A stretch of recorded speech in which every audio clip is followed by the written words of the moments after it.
Yo, what's going on, YouTube, and welcome back to Goal Line Hockey. It's your boy Kevin Forte, and today we're taking a look up north in what would be the Canada Division. Now, I'm going to be taking a look at each of the 7 teams up north of the border in Canada and deciding which of these teams will be in the Stanley Cup playoffs and where they rank head-to-head against each other up in Canada. So let's get right into it. So I want to preface that the way I'm doing this, I'm pretty much predicting points for each team, and I'm predicting, I'm putting this in the order of how many points they're going to have. So the number 7 team will have the least amount of points of these Canadian teams, and number 1 will have the most points of these Canadian teams. Now, there's a couple of factors you have to remember here. This isn't the North Division like we saw last year in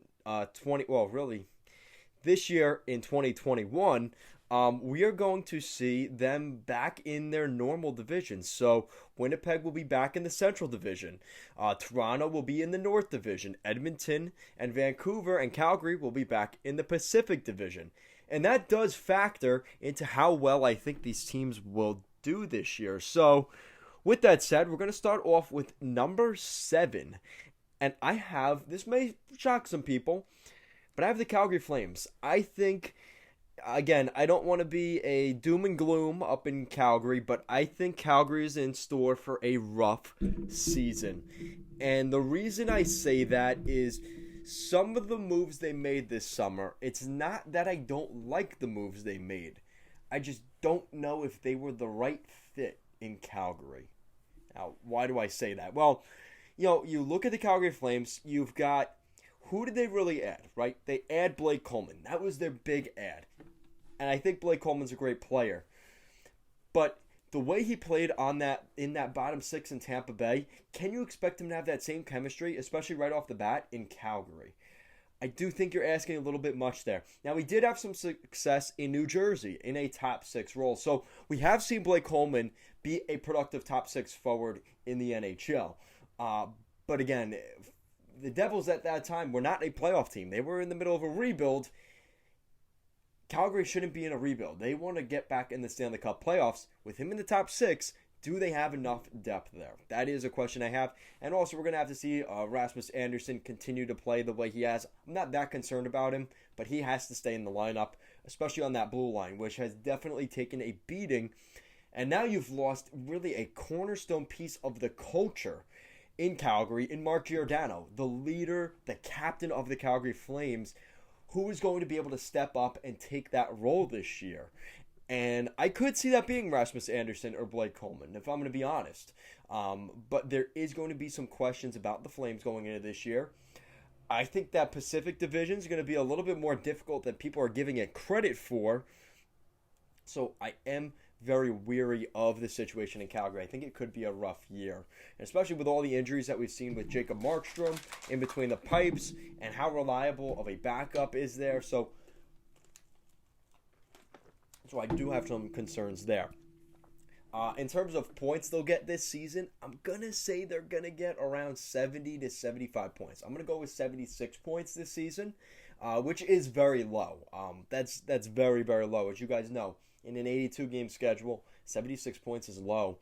I do have them sitting right around there. Now, at number 6, we have got the Ottawa Senators. Now, the Ottawa Senators are interesting because we're expecting them to maybe take a leap forward this year, and they're going to be at number 6 still. I think Canada is too dominant right now, and Ottawa has to kind of prove themselves. I think there are a lot of questions still in Ottawa. They still have to re-sign Brady Tkachuk, which I'm hoping by the time this video actually gets out, maybe they get that done. Tim Stützle, he's got to have another really good season. He's becoming a cornerstone to this team. That top line, Drake Batherson, Tkachuk, Stützle, they need those guys to really produce. And that's been an issue in Ottawa is, can they score enough goals?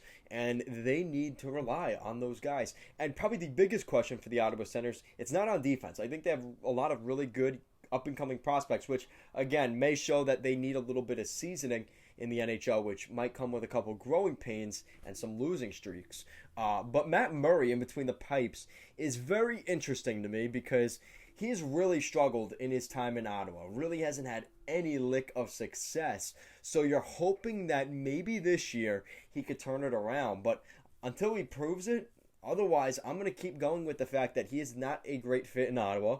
And the Ottawa Senators don't have a true number one goalie.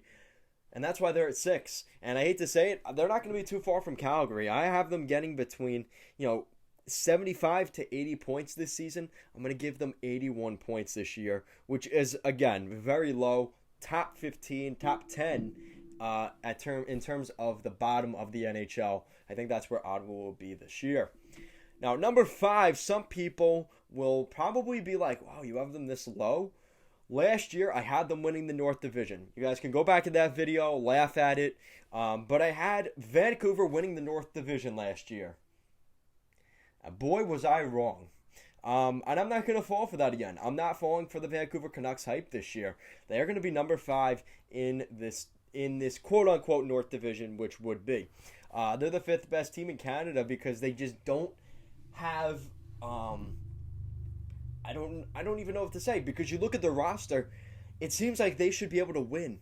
It seems like on paper they should be a better team and get into the playoffs, but there's just so many factors there where I just don't love. There's a lot of uncertainty in that Pacific Division because you've got a lot of uncertainty, I think, in LA, a lot of uncertainty in San Jose, and in Seattle. Those are 3 teams that you're not really certain where are they. And if in Vancouver's spot, are they going to be better than those teams? And you're not even talking about the 2 top teams in that Pacific Division, in Vegas and Edmonton. And the only real teams that I think I know aren't going to be good are Anaheim and Calgary. And other than that, I think the rest of that division is pretty wide open. There could be at the very least one spot in that division for one of those 4 or 5 teams to get in. I just don't know if Vancouver will be able to do that. Now, with that said, they did re-sign Quinn Hughes and Elias Pettersson. Good that they have a week or so left of the preseason to condition, get ready physically and mentally, and be ready to go for the season. So that was critical there for the Canucks. And I think a key thing is going to be on the blue line. Oliver Ekman-Larsson is going to be relied a lot on this blue line. And I think Canucks fans are already not liking the situation with Oliver Ekman-Larsson. He seems a little lazy and lethargic out there. He is going to be under the bright lights in Vancouver because they gave up a top 10 draft pick to acquire him, and obviously Connor Garland. And there has been some injury issues with Connor Garland, so you wonder how good is that going to be. So a lot of questions, not a lot of answers in Vancouver. I think Thatcher Demko is a great goaltender, and that's why they're ahead of teams like Calgary and Ottawa. And on paper, they look like a good team. But can they put it together? And is that defense strong enough? Because there's a lot of young defensemen there. Travis Hamonic, not sure if he's going to play yet this season. That would be a huge loss for them. And I don't know how I'm really, I'm not taking it well that we're going to see Luke Shen in there. We're going to see Jack Rathbone in there. Potentially guys like Jet Wu, Oli Ulevi. A lot of uncertainty on the defense in Vancouver. Even the top guys like Oliver Ekman-Larsson and Tyler Myers, and potentially losing a top 4 defenseman in Hamonic. That would be a huge blow to the Canucks going into this year. I do like their goaltending. I like their offense as long as they stay healthy because, again, we saw injuries last season. We're already seeing it from Brock Besser this season. Brock Besser's out potentially to start the season. JT Miller was out a lot last year. Pettersson was out a lot last year. Horvat missed the end of the season. So the Canucks need to stay healthy, and that defense is very, very, very, at the very least, it's just unproven, and I think we have to wait and see what they look like. So hopefully they prove me wrong, and they end up being higher, but I do have my concerns there, and I have them a little bit more in the playoff race. I do have them getting 88 points this season, which isn't enough for the playoffs, but they're going to be able to keep things close into the springtime. I think they're going to go and give themselves an opportunity, especially with all the veterans on that team. At number 4, we're moving up to number 4, and we're taking a look at the North Division champions. They were the best team in the North during the playoffs last year. And that was the Montreal Canadiens. The Montreal Canadiens went to the Stanley Cup final, lost in 5 games to the Tampa Bay Lightning. But the Montreal Canadiens have a lot of questions for themselves as well. Why they aren't at the top of this list. And it's really what it comes down to is Jonathan Drouin going to be able to score goals in the top six? Because there is some concern about, other than Suzuki and Suzuki, not even Kakanyemi, he's gone. Suzuki and Caulfield, and guys like Brendan Gallagher, where are you going to get that depth scoring from? Can they get that from Jonathan Drouin? And he had a lot of issues last season, obviously some off-ice stuff. He actually missed significant time last year. He's back home. Can he get things done? And this is really a huge season for him on the final year of his contract. Jonathan Drouin, if he wants to play in the NHL next season, he needs to put together a good run this year. Really critical season for Drouin. And Carey Price, and I don't even know how much of this is really his fault, but he failed the physical tests in the beginning of training camp. He's out injured to start the year, so you do have some questions about Carey Price's health. And this is a big reason maybe Seattle and the Kraken didn't take Carey Price, because they don't know how healthy he would have been for them. So I think it's interesting to see what's gone on there with Carey Price, but he needs to come back healthy. Again, Jake Allen had a good season last year, but again, will they be able to do what they did last year this season? It's hard to. You could do it once, that's hard to do, but doing it 2 years in a row, it's going to be interesting for this team. Now, the good news is they do have some really good defensemen there. Yes, Shea Weber's gone, but they did bring in David Savard, who brings a little bit of that level of play. You're also going to see some guys return that you're hoping to see a little bit more from. Jeff Petrie, who is a very solid defenseman. That Russian defenseman, I already forgot his name, which you guys can remind me down below. Alex Romanov. There you go. Alex Romanov will be back. So you're going to see those guys continue to develop, which is good. With the Montreal Canadiens, again, they're going to be close in that playoff picture. I think they're going to do better than Vancouver. I don't know if they're going to do better than the top three teams in this division. I'm going to give the Montreal Canadiens 91 points this season, and I think that is, shooting fairly high for the Canadiens. But again, the question is, can they just find a way to get in the playoffs? Because we know what they could do in those said playoffs, but you have to play an 82-game regular season, which now we haven't seen done in 2 years. That was probably a benefit to Montreal. Now they're not going to have that ability.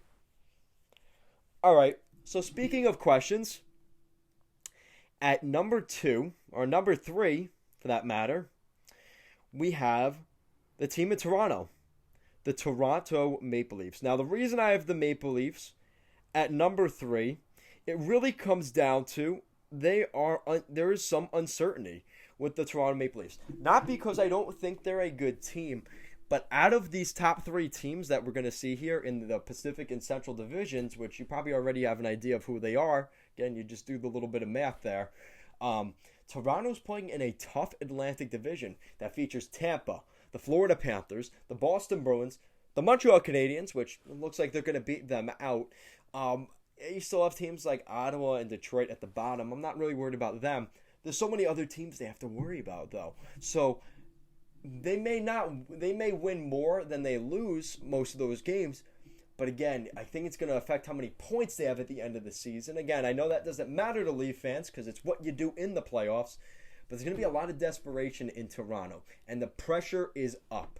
They have turned the oven up from 400 all the way to 700. This team needs to find success in the postseason, or there's going to be major changes. And we've heard different guys. Austin Matthews seems very, he's embracing it. He's ready to go.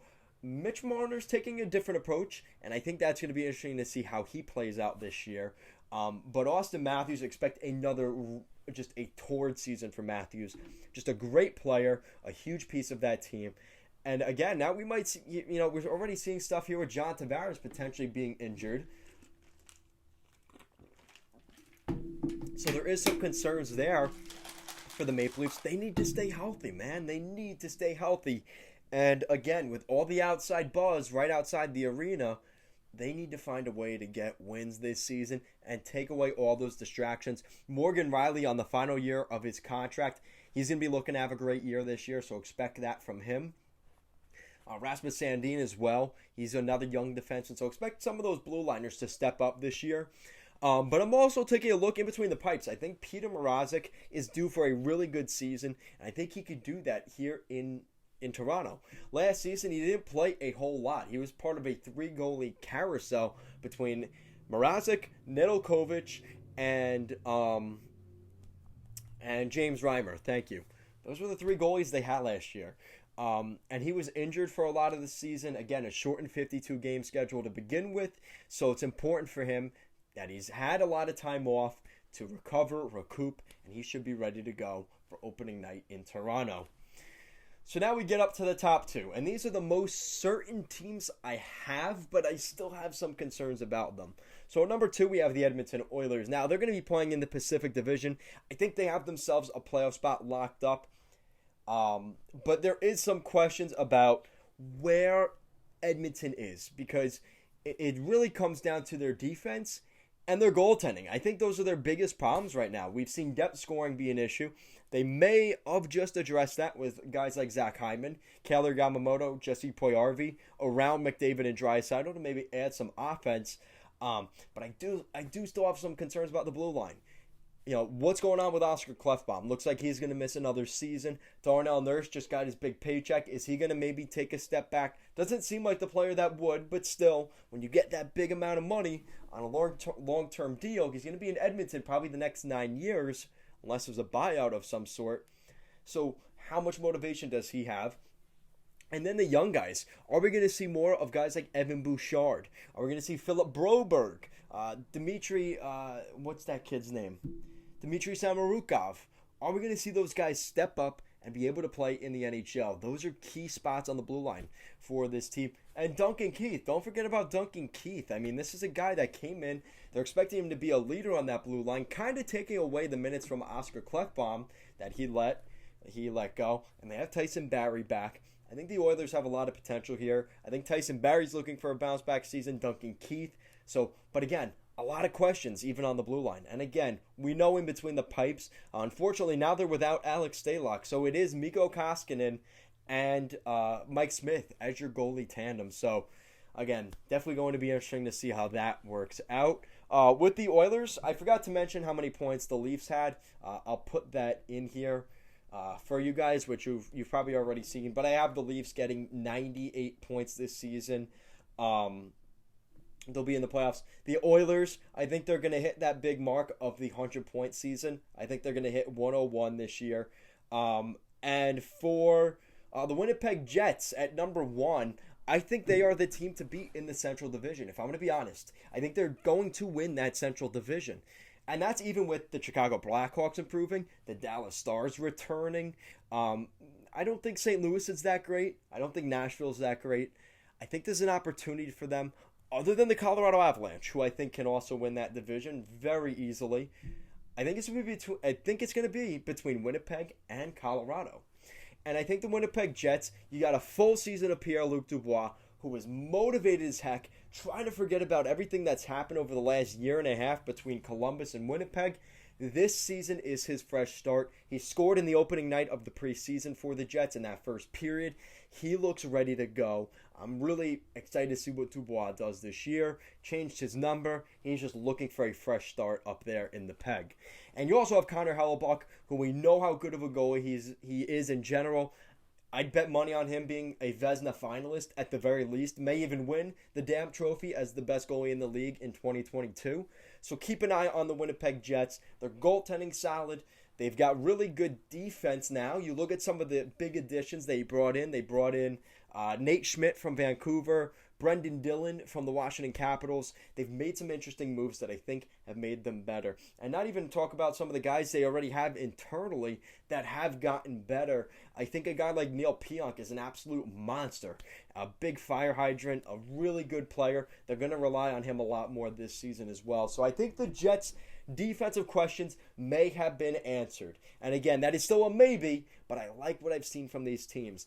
Guys, the Stanley Cup has not been in Canada for a long time, but this could be a year where maybe you look at these teams. If one of these teams is, everything seems to be on the perfect note and they seem to be getting things done, they could be a threat in their conference. And to finish off, the Winnipeg Jets, I think, will finish with 103 points this season. So with that said, let's take a look back at our top 7 teams. At 7, we got the Calgary Flames. They're going to finish with 76 points. At 6, we got the Ottawa Senators with 81 points. At number 5, the Vancouver Canucks, 88 points. At number 4, we have the Montreal Canadiens just on the outside of the playoffs, 91 points. The Toronto Maple Leafs at 3, 98 points this season. The Edmonton Oilers with 101 points, second best in Canada, and the best team in Canada going into the 2021-2022 NHL season. You have your Winnipeg Jets with 103 points and competing for the top of the Central Division. So guys, let me know what you think in the comment section down below. Who is the best team in Canada in your eyes? And let me know why in the comments down below. Again, I think this will be a very contested video, and I love that. That's great. I'd love to have the discussion with you guys. So if you agree with me, great. Then, mention that you agree. If not, I'd love to hear what you guys say, because it does mean a lot. I do like listening to what you guys have to say. Even if you hate me, whatever, I don't care. I do appreciate it. So guys, thank you so much for watching this video. If you like what we're doing here at Goal Line Hockey and want to see the latest news around the NHL and more videos just like this one, make sure to give this video a big thumbs up and an even bigger subscribe down below. Guys, as always, thank you so much for watching this video, and I will see you again next time.